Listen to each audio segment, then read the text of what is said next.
I just stuck a bull. This bull has been sounding gnarly, nasty. On my right, there's two bulls fighting. I can see them going, their bodies moving back and forth between the trees. And then all of a sudden I hear this. There's another bull right there. Walking through those aspens. I shot him. You didn't hear that? No. We both just shot the same bull. I shot him first. He shot him first. Oh my gosh. What a heck of a pursuit, dude. All freaking day.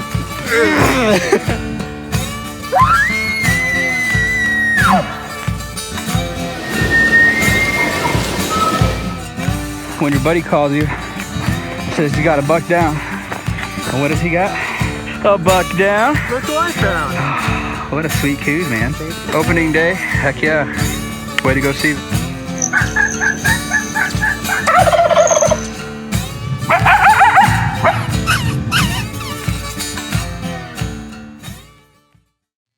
Arizona Archery Club is a premier partner with Bowhunting AZ.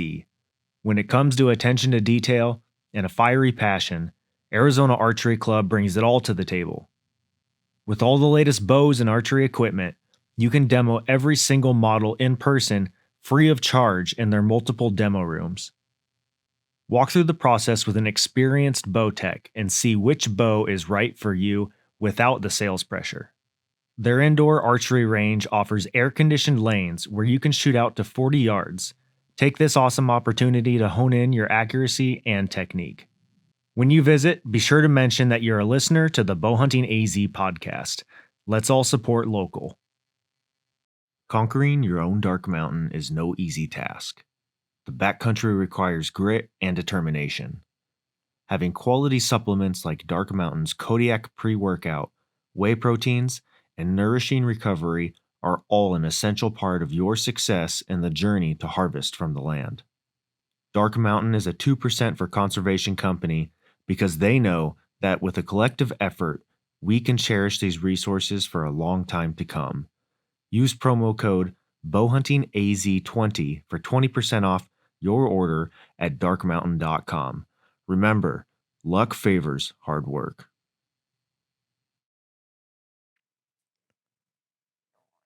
National Automotive Repair is a locally owned and operated auto repair shop in the heart of Phoenix, Arizona.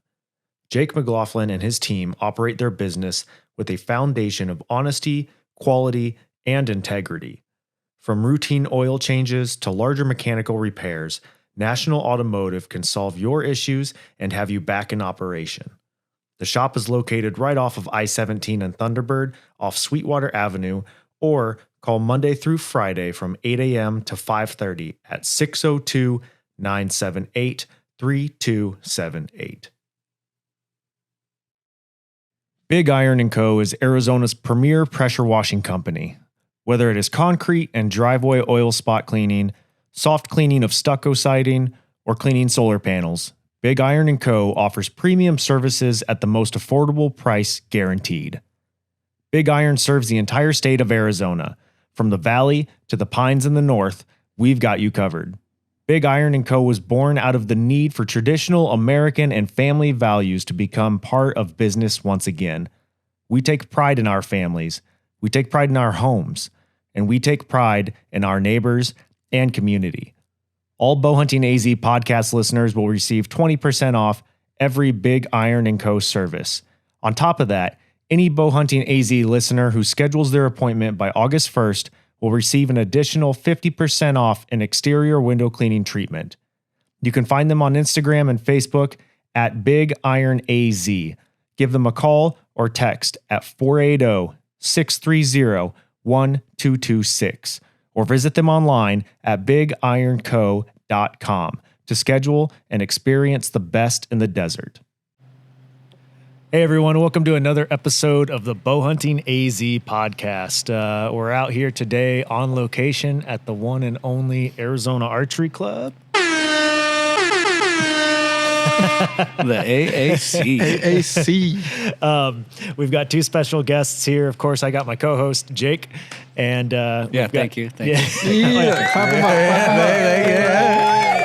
then we've got Ben and Eddie. They're both employees here, and you guys have been here for quite a while. Yeah. Yeah. How many years now has everybody been here for? I've been here for about 5 years in total. Okay. Heck yeah. Eddie? I've been here full time for about 2.5. Yeah. Yeah. Yeah, but You've been around. Yeah, a lot I've been longer around. than I've been around. Dude. You're a hangout too Yeah. before that, man. Yeah, dude. Just kicking it after work at the shop until we closed. So I remember that. kind man. of, yeah, dude. It worked out. So Yep. I love Heck it, yeah, man. dude. So Arizona Archery Club is definitely the number one shop in the valley here. If you want to come and get expertise on bow tuning, maintenance, all the newest bows. The greatest thing I think about this shop that sets it apart from all the others is the multiple demo rooms. You can come try any bow. So when all the new bows get released, people just roll in here. Rolling in. Yeah. When everything gets released, October, November timeframe. Yeah. People come in, try them out. So Yep. honestly, one of the favorite things we offer, just because you don't know the bow that's going to fit you until you try it out. So for sure. Yep.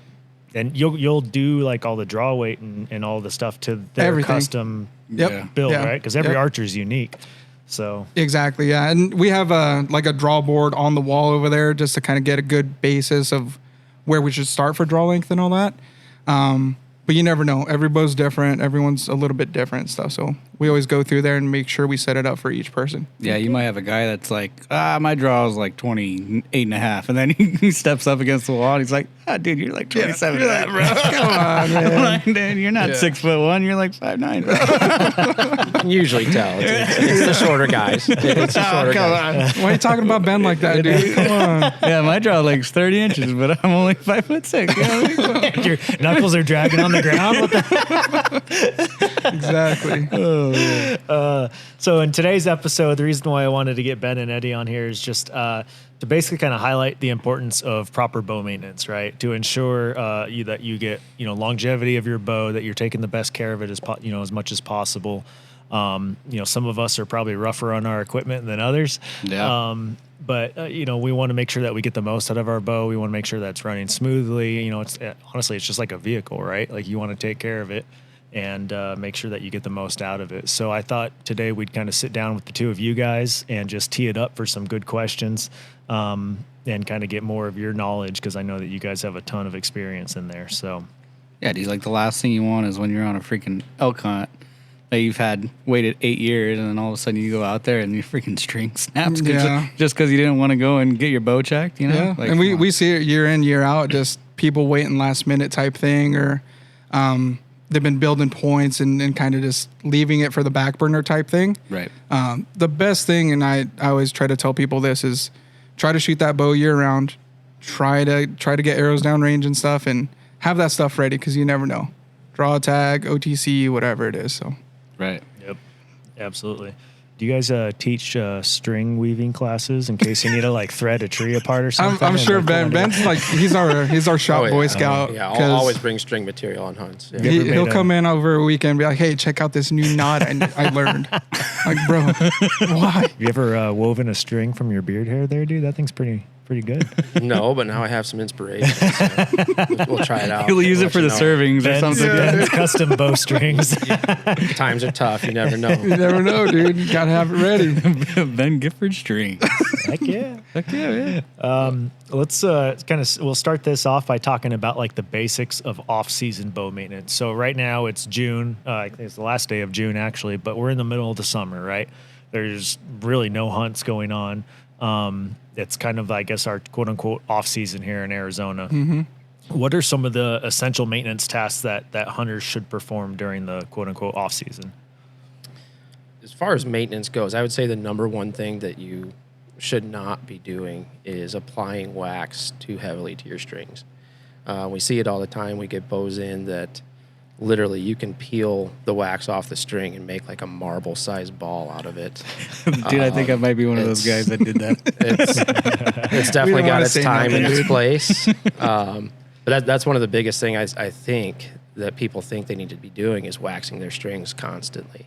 Right. That definitely does not improve the life of the strings if it's done in that manner. Where do you think that idea came from? Like, why do people always feel like they need to wax their strings? You know what I mean? I think that it's kind of something from a bygone era and Okay. different string materials. Definitely benefited from it more so than others. But I also think there's a kind of a limited number of things that a hunter can actually do to maintain their bow, unless they actually do know a lot of the technical sides of things. Another really big one that you should be doing, and this is throughout off season, throughout the season, is checking the tightness on your screws. Okay. Bows produce a lot of vibration, and I think that's one of the things that gets overlooked is checking to see if the modules in your cam are tight, checking to see if the screws on your rest are tight, sight pins and all that stuff get loose, and then next thing you know, you're not shooting where you should be because your rest has shifted or your Right. sight has moved or something like that, or your bow's loud because the mod screws came loose. Yeah. It's almost kind of like off-roading, you know what I mean? Like Yeah. with a vehicle, where like if you go off-road and beat it, like, I mean, you're going to shoot your bow and you're going to beat it, you know? There's a So, lot of energy going back into that bow and stuff. So yeah. So, I mean, you always want to end up retightening your suspension, and that's kind of the same concept it sounds like to me. Yep. I would say, yeah, very similar. That's cool. I That's cool. remember- I didn't even, I would have never thought of that, you know? So that's cool. I remember specifically my sight housing. Like there was two like Allen screws right there, and I remember the whole front of my sight housing was loose once and was like rattling, and I was like looked down and I was like, crap. Dude, it sucks when it happens, man. But somehow you still shot a 100-yard pin, huh? I just held over a little bit. You know? I think in the other hand, though, when we talk about like tightening screws and stuff, Right. you can over tighten that stuff. I'm Definitely. sure. It Definitely. happens all the time. Like, boy. and it's hard. Like, we don't have just hardware laying around here. We have You gotta certain order that things in, and stuff. yeah. We send people to A's. If we have stuff, we'll put it in there. But some of those screws and all that hardware is almost the same, but at the same time, Still different, dude. it's You still guys different. There's a like lot some of weird little beveled Torxes and all that, dude. Yeah. Like, yeah. safety torques, Yeah. all that stuff. So get it snug. Don't overdo it. There's certain ones that need Loctite and all that stuff too. Doesn't hurt to put a little dab of Loctite on there, but don't get crazy. Blue Loctite. Blue Loctite. Wait, Or red. You sure you don't want the yellow? Whoa, what's yellow? I've never heard of this. Super glue. Super more than red? Yeah, bro. Yeah, stay away from that. Don't, So don't listen to what I take just that out of said. the podcast, dude, please. We'll just we'll give it a little. Yeah, there you go. So pretty much, if you got something loose, just bring it in, man. You don't want to break something and Yep. be in trouble. Yeah, for sure. Yeah, that would suck. You kind of touched on this a little bit of like looking at the screws and stuff and seeing what's loose and everything, but like, what are some of the other components that we can inspect on a bow? As I guess, like strings, cables, cams, limbs, axles. There's a lot of working parts. So, what can we look for, and how can we tell when it's time to take our bow in for a tune-up or maintenance? What are we inspecting exactly? That's kind of Well, a two-part question. But. On the strings and cables, the biggest thing that gets overlooked is the servings, especially where the cables wrap around the mods and the cam usually attached on each end. Those ones get probably the majority of the wear and tear. If those spread apart to where bare string material is touching the metal, it can definitely eat into that string or cable and basically end the usefulness of that item. The rest of the string may look good, but those servings, they can get worn pretty quickly. So that'd be the one thing to check for, and that's usually where they wrap around the cam. The center serving is the next one. Center serving is where you knock your arrow.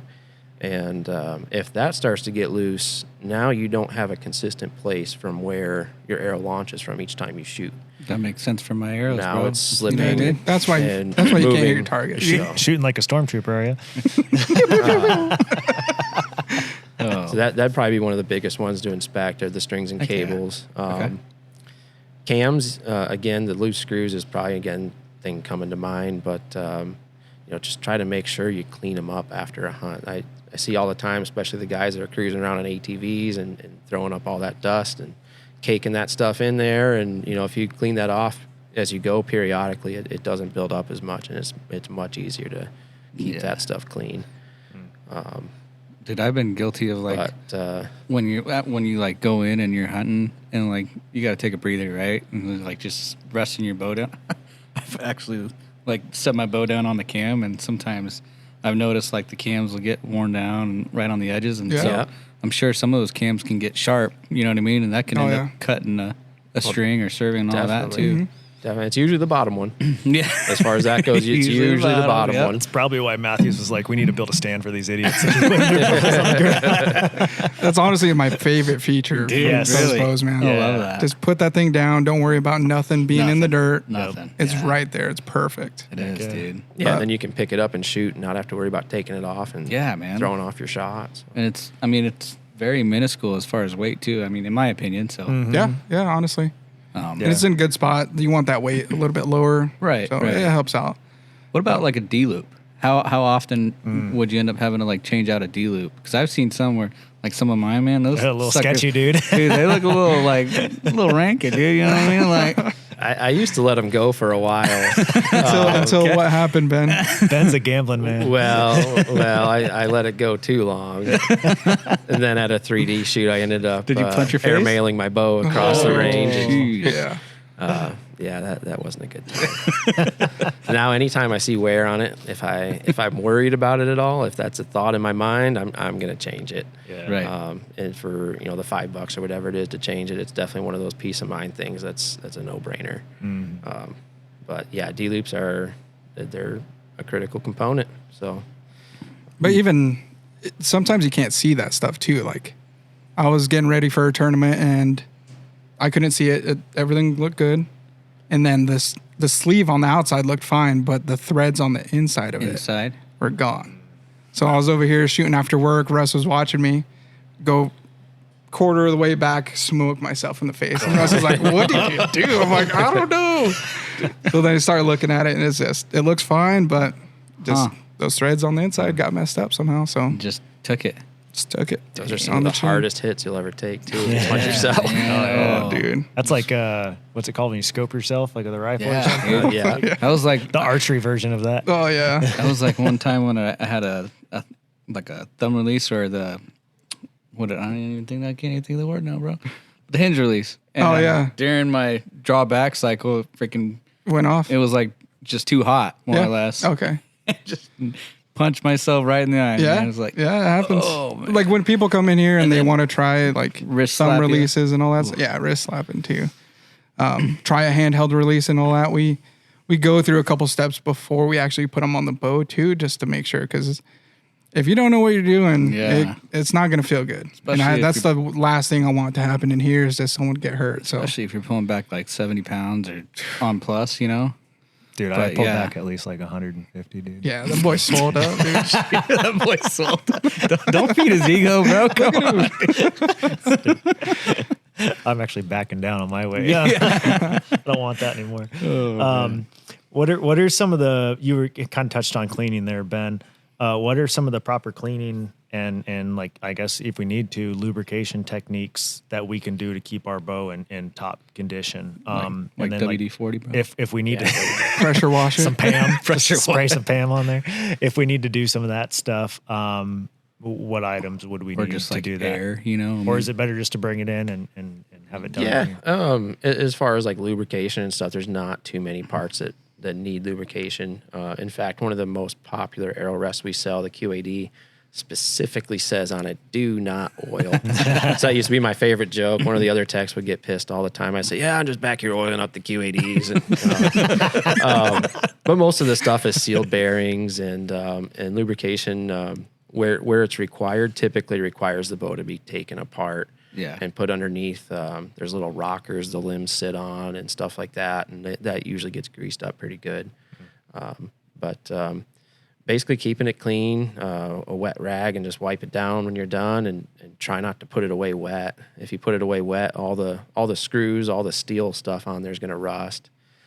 So if you let it dry before, if you get rained on or something during a hunt, try to towel it off and let it air dry before you put it in your case and seal it with all that moisture on the bow so those screws don't get rusty. But otherwise, a couple drops of oil here and there in the cams and stuff like that's not necessarily a bad thing right where it meets the axle. Just try not to overdo it so it doesn't get a spot where it picks up dirt and dust later on next time you're out hunting. I think that's the biggest thing that's going to abrade those strings and cables, though, is that fine dirt. Yeah. And that's why we always tell people don't over wax your strings. Jake. Dude, I waxed that baby so good. Dude, like a car I think wash. you came in like the other day, you're like, oh, where's your wax at? I'm like, you don't need it. no, I got the new strings. You I was don't like, need and I was telling you, I was like, dude, those strings are pretty bad. You're like, do you want them still? I was like, no, man, no. I was like, I think I waxed it as much as I could, man. I think I saw a PSA behind the counter that said, "Don't sell Jake any more wax." Yeah, I put his face up there. It's all set, dude. I don't know. Everyone in here knows, do not sell this I guy. see some back there, bro. Yeah, not yours, dude. That cobalt ice right there. Cobalt ice. He's got That's that good Mr. gig. Miyagi over here. He's wax on, wax off. Yeah, that's the biggest thing that's going to abrade those strings and cables and just wear and tear from shooting and all that. So it's hard to really base longevity with time.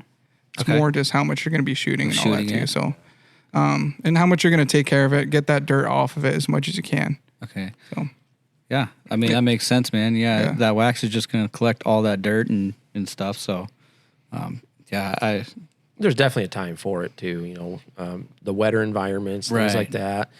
so that'll help repel it and little not bit of soak there. in all that water. Definitely helps in that kind Okay. of stuff. But our state just does not seem to be the place Oh where man, every time I Yeah, went to if- hike to hunt, if it's you're always getting pork. pounded on, like you're going to hike to hunt, yeah. hike, Like, hike to every hunt time. last year. That was definitely Every a place year where I've wax gone, was dude. good. even So, going to like Sunrise and stuff, going to Yeah, that tournament yeah. up there, we always got rained on. So, Yeah, because if it absorbs too much of that water, it's going to slow that bow down, and you'll see it. So it's just something you have to keep an eye on. If you're going to question it and stuff, come in. We'll put it on for you. It's not takes 2 seconds for us to do it. all right, I'm doing that from now on, bro. Just come in, I'm dude. just gonna See say, you once a Eddie, week. Big Like- Eddie, I want some wax, No, baby. nope. Next. No, Wax You're me cut up. off, Jake. Wax me up. You've been overserved.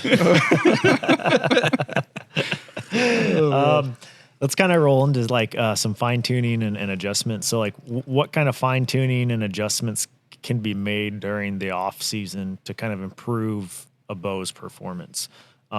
When is it not the right time to make major adjustments too? So, like, kind of playing polar opposites there. So, like, all right, you want to do all new strings at this time, but if it's, you know, if you have a tag and you have a hunt, and, you know, I've heard even you guys, I think to me before, have been like, yeah, I don't recommend you change your strings out right now because you got a Right. hunt coming up Yeah. in like a week or two. So don't do it. So kind of talking about that a little bit. When's the right time to make modifications?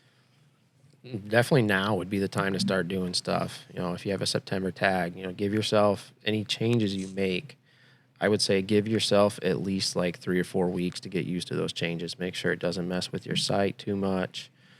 We hear this all the time with poundage. You know, guys are starting off and, you know, they're starting off at a lighter poundage to learn form and learn how to shoot their bows correctly, which is excellent. And then a couple weeks before their hunt, they want to go and jack the weight of their bow up. And that kind of stuff, it takes time to make sure you have time to make sure every one of your sight pins is on the money. Make sure your sight tape, if you're using slider sights, is still correct.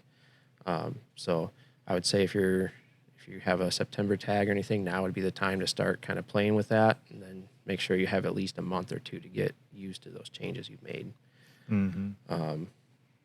as far as like little dialing in things too, like dude, there was something as simple as like the other day when I was telling you, I was like, this draw just seems like a little bit long. Yeah. And all you ended up doing was just literally shortening my D loop. Yeah. Just by a And little I was bit. like, this feels way better. Yeah. Yeah. Because I think when you came in, it felt long Right. and your peep was off. It was off. Yeah. Because we typically tie it in, unless you say we're going to tie it in back in the same spot when you brought it in. Right. So if that is off, it's going to feel off for everything. Right. So literally super minor, adjust it real quick. And that'll help you dial in like completely. Yeah. Change it. You know what I mean? So And it's good to always have someone else look at you too. So even like when we get new bows and stuff, like I know what my draw length is. right. But at the same time, if I set up a bow and it could feel a little bit off, Ben, hey, check it out. What does it look like? Shoulders shrunk up, too extended out, stuff like that. So it's always good to have Yeah, people you- put eyes and Are stuff you on it. leaning into it? Are you leaning back on Yeah. it? You know, stuff like that. Yeah.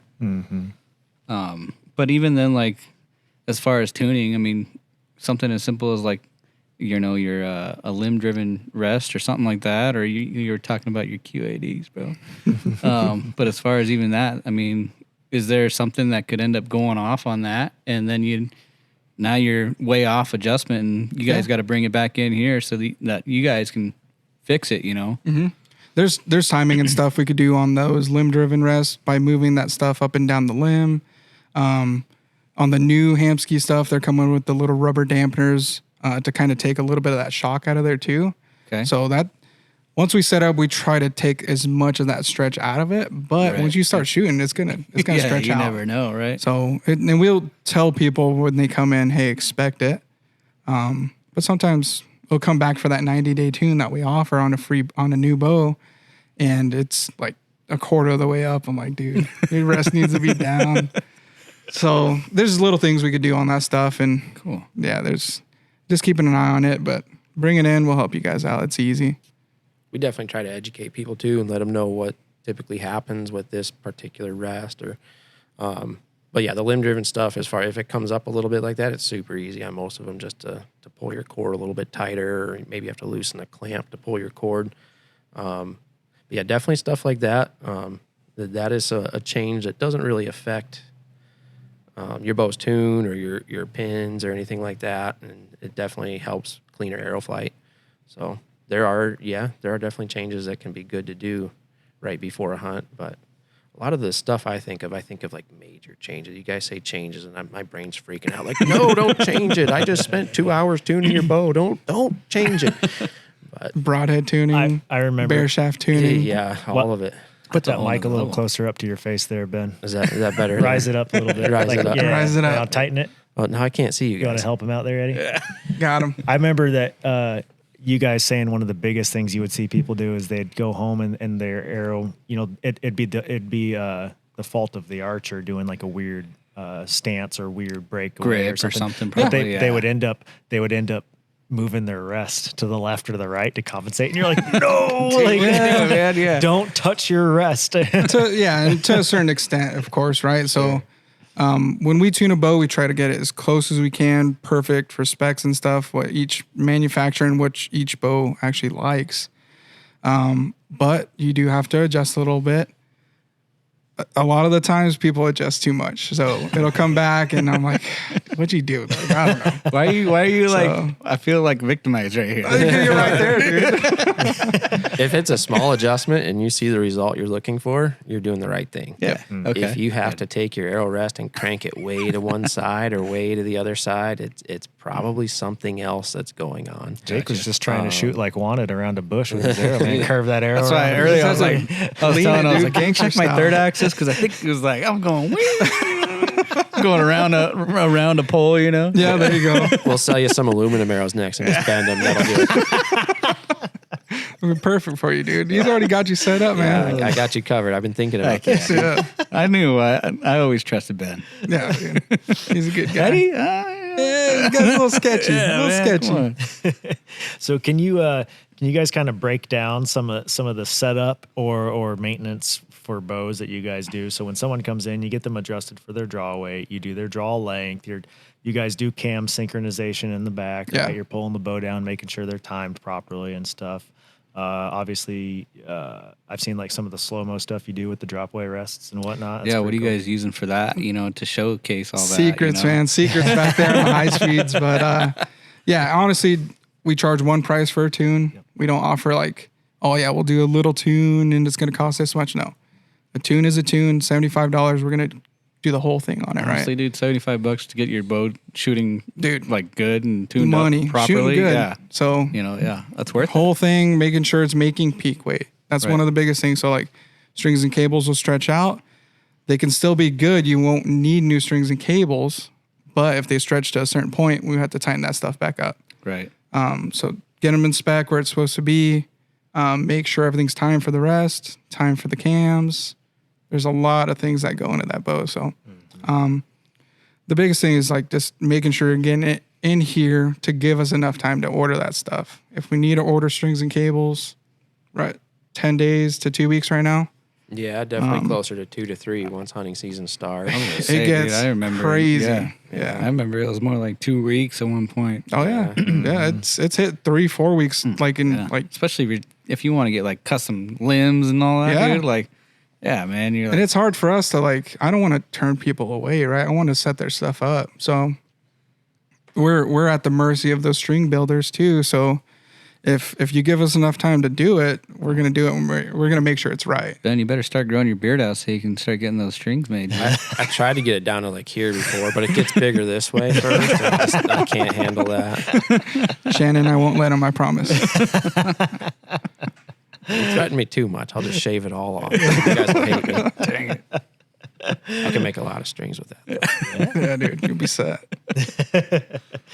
Kind of talk a little bit how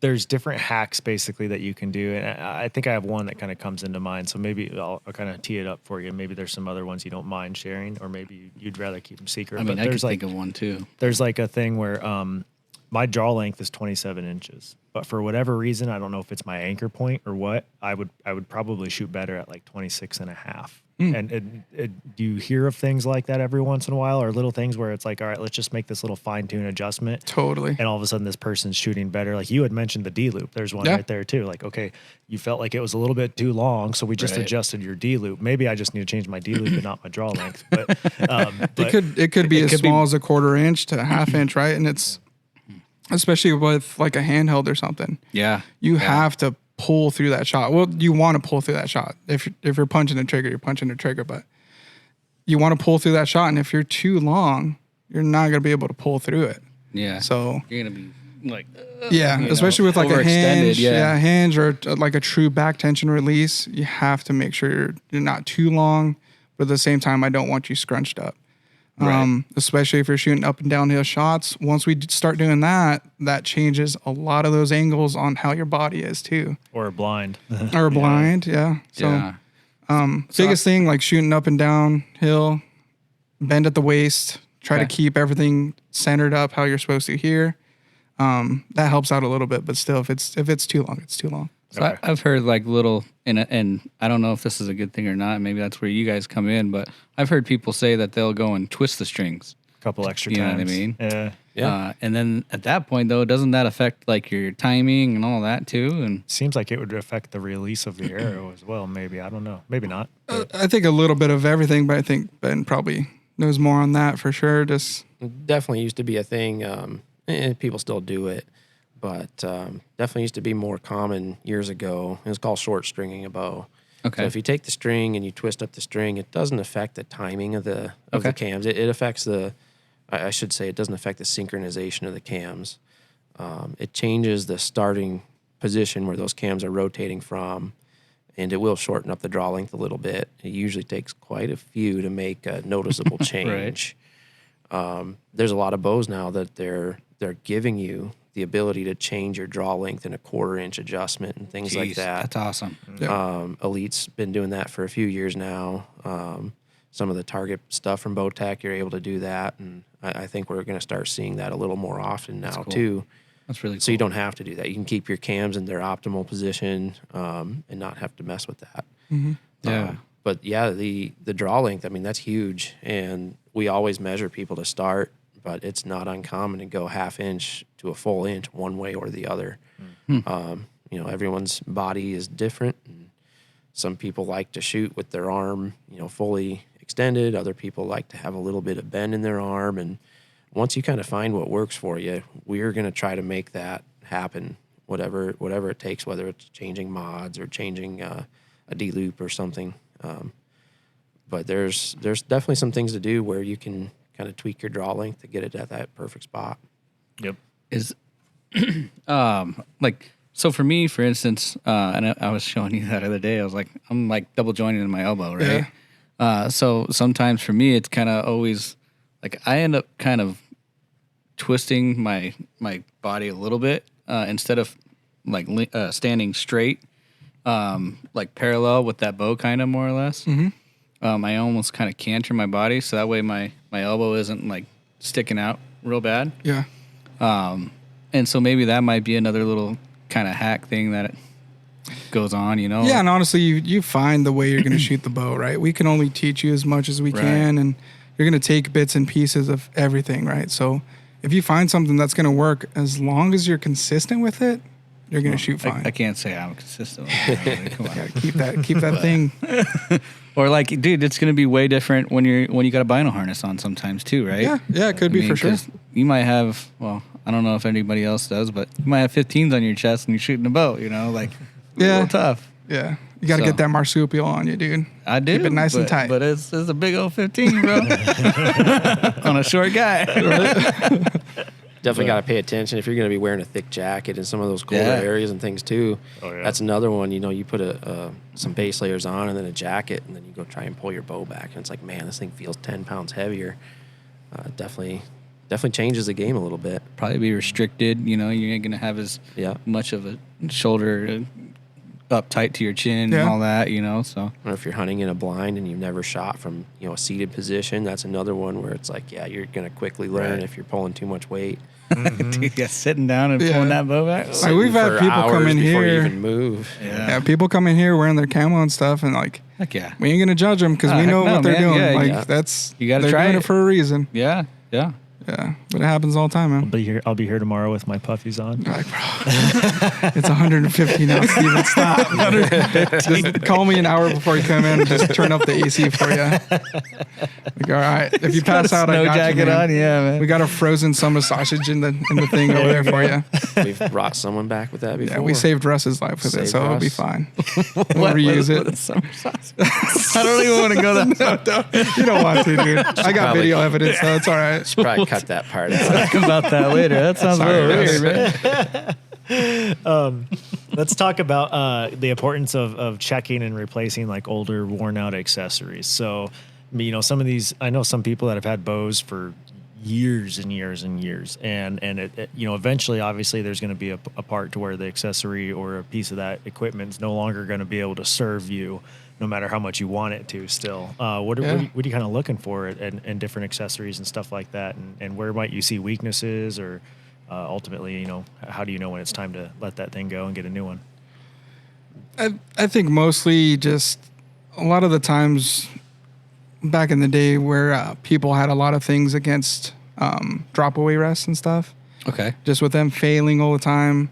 Nowadays, it's very, very seldom it's gonna happen. Oh, it's kind of like the like the old debate of fixed broadheads versus you know, or just like mechanicals, run a whisker biscuit versus anything. Like whisker biscuit, it's gonna work fine, right? Right. But you're not going to get as true of a to get that drop away on it, it's going to be clean, and we're going to get it timed perfect. So it definitely helps out. That's one of the things I always tell people after the bow purchase: spend the money in the rest too. Dude, like a whisker biscuit, that stuff's going to wear down too. So your actual like rest of that arrow will eventually start to even drop and sag down. So then that changes your whole freaking sight tape and all that, if you're running a sight tape or your pin, you know what I mean? So all that. Yeah, and all the new whisker biscuits, like the bristles on the bottom, they're black. Okay. So they're a little bit more rigid and stuff. So very important to make sure your cock vein is always facing up. You don't want that vein running into it. Yeah, stop. You child. You child. What is you that? could have said your two hen veins face down. Yeah, hen veins facing down. The two hen veins facing down. Come on. So if you're a whisker biscuit shooter and you look at your whisker biscuit and that hole that you put your arrow in looks like an oval, it's time to replace that biscuit. If those bristles look like they're crisscrossing and throwing up gang signs, it's time to replace that biscuit. An insert's $20 to replace your whisker biscuit with. So, you know, there's still, I think, a good argument to be made for the whisker biscuits, guys. But it's definitely no excuse not to change it out if you're spending a whole bunch of money on everything else. You know, spend the $20 to replace that insert. Even then, you know, what's another good rest that isn't that much more expensive than a whisker biscuit? You know what I mean? Hamsky primer. Yeah, that's where we go. A lot of Hamsky primers, man. What is that? Right. $135, $139, something there, right around there, like something 145. And great rest. And now you're stepped up into a whole new level, right? Yeah. So drop away. Good components, limb driven. Doesn't wear down as much probably as a whisker biscuit, you know. It's not going to wear down at all. Okay, there you go. Just making sure you're keeping an eye on that cord, right? Same thing we were talking before. Yeah. If that cord, you start to see that blade come up a little bit, tighten that cord. Yeah. So very simple stuff. Heck yeah. Even like quivers, right? So like sometimes like you'll have a quiver in the hood where like you've been running In the hood. in the hood. South Phoenix. yeah. Over at the AAC. Yeah, right. Jeez. Anyway, in the hood of that quiver, you might have that like that foam, right? Oh yeah. Where like the you might have ran a fixed blade broadhead in there, and then maybe you're deciding to change it up, or maybe you had big arrows like FMJs or something like that, and where the arrow goes into the quiver, like clamps into it. Yep. Now you want to run like a micro or something like that. So now it ain't gonna sit in there real good. You know what I mean? Stuff like that. Yeah, that some quiver manufacturers and stuff have replacement foam and stuff. We've sent people to Michael's or Joann's, whatever it is, right? Okay. Get some foam from there, And cut just it do out, like put that. it in. Heck yeah. Okay. The new tight spots are one of my favorites. The new hood on there. Okay. Any broadhead will go in there, mechanical. It's not going to open up on you. Dang, And they're- then the actual diameter of the arrow, you can change how those grippers hold too. So they're not loyal to a certain hood? yeah, bro. They do all the hood. All the hoods, dude. Dang. The 602 all the way to the 928, everything, dude. Already know, boy. 520. Oh, dang. Okay. That's cool. Okay. I wouldn't have ever thought of that, too. You could just go to Joann's, get a bunch of Yeah, foam, we sent people over there, but a lot of the newer stuff we could get replacement foam for it. The older stuff, it's kind of hard, man. Because otherwise, yeah, I mean, dude, the worst thing you want is an arrow falling out of your quiver. That's like one of my biggest fears Yeah, is man. to take an arrow to the leg or the thigh because it falls out and I mean, then you you walk right into it. I've seen it on videos all Yeah. the time, you know. Yeah. I think like Levi Morgan had once before where gosh. he cut his calf and couldn't even finish that hunt the rest of it. That's That was tough, with his man. knife, though. He's like skinning it Oh, up or all something. right. Yeah. Well, yeah. whatever. Get your stories right. But I've dude. seen other ones, bro. Come No, on. yeah, you're right, though. Like, I think the hood's important, but you know that gripper. Back to the hood. Back to the hood. The gripper that holds the arrow is Yeah. definitely where I think you need to pay the most attention on the quiver Yeah. stuff. Because those are usually just rubber kind of, aren't It's- they? Yeah, and Yeah. just like you said, there's a lot of people switching to micro diameter stuff, and if you've been running standard diameter arrows and then you try to put a micro in and it's just used to that thicker shaft, it's not going to hold it. So Yep. So is there better quivers out there than others that like maybe will accommodate for that? for sure, yeah. Like those tight spots, you get that adjustment on that gripper. All the ones that the manufacturers make and stuff, they're really nice too. So like the Matthews, the new low pro quivers, all the super light from Hoyt and all that too. Okay. They're super slick. So Heck yeah.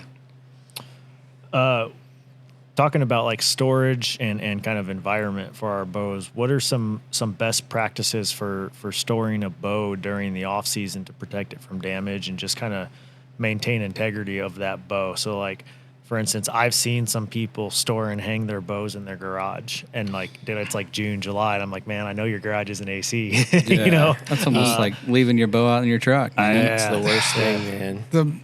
So one of the techs that used to work here, the best thing you'd always say is treat your bow like a dog, not like a baby. Okay. So you're not gonna leave your dog in the car. You're not gonna leave a baby in the car. You're not gonna leave a baby in the garage. You're not gonna leave a dog in the garage, right? So you can get away with some stuff, but heat is the biggest thing for those strings and cables.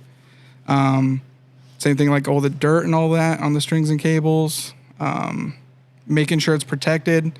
If you're going on a hunt, going to the range, don't just throw your bow in the back seat with a bunch of stuff in there, because if you're riding down the road and there's something abrading against those strings, There you it show is. up at the range and it's going to be blown up in the back seat. Yeah. So you never know on that stuff, just protecting it. Sometimes you can't get away from leaving it in your car for a couple hours while you're going to lunch or doing whatever. But best thing is to try to keep it inside. Try to keep it, climate controlled area. And if you start seeing, hey, I've been hitting low, and you bring your bow into me, and I can't even. I got to wear oven mitts to hold the thing. I know that you've been storing it in your car, and Right. and it's tough because if you have a spot that you like to shoot, and then you go to work, it makes it tough trying to figure out how to balance that. But it definitely will make things stretch out. You'll get a 70-pound bow, and you'll go check it on the scale, and hey, this thing's only 65, 66 pounds. Sometimes it makes sense. You pick it up, and it's just so dang hot. You're like, man, yeah, this thing is definitely going to be. I swear, I stretched just out. drove from the house straight here. Yeah, Yeah, sure, Usually buddy. you get that. Sorry. It's like I got to put under this fan for a half an hour before I can even work on it. I'm sure you get that all the time working on trucks and stuff. But Dude, I freaking burnt my hand today, Yeah, man. so- Got a nice Kiss it little for him, blister. dude. Kiss it for him.